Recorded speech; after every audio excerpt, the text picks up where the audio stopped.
You said modest tax cuts first quarter 2018. Right. Did you lowball it? Did you underestimate the Senate? Great question. I've said all year, fourth quarter of this year or first quarter of next year. But a few weeks ago, I did publish a note with the Alabama special election on December 12th. If Doug Jones, a Democrat, were to win it and it gets certified around Christmas, he could be seated as early as January, in which case I have thought the Republicans in Congress, and I did publish at Barclays Research a couple weeks ago, that they're going to try to get this done in December. Momentum's on the Republican side right now. They really want to get this done, as we saw on Saturday morning, too. So actually, President Trump tweeted out just this morning, you've got to elect Roy Moore because it's so close in the Senate. But just to go through the numbers here a little bit, even if they lost that seat and they've lost Corker, right, that's still 2 votes. If they get 50, they get Pence to vote with them. Absolutely they can still get it through. Oh, absolutely right. But like things that are signed at 2 a.m., there's going to be a lot more speculation as to what's in the bill, what's not in the bill. Individuals are going to go through the ACA changes and how we think about that. What's the impact on student debt, on graduate students?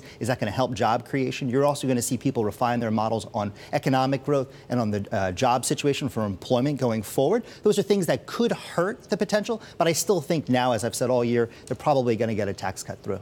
So walk me through what actually happens now. Like, how do they get it to committee? And then what's the process of getting it out and then going back for votes? So starting today, probably today, they're going to announce who's involved with this conference committee, the House and Senate side. They'll elect various folks on the Republican side to help iron out the differences, talking through issues on the ACA. The Senate appeal talks about removing the fine on the individual mandate, which would damage the whole notion of this 3-legged stool of health care.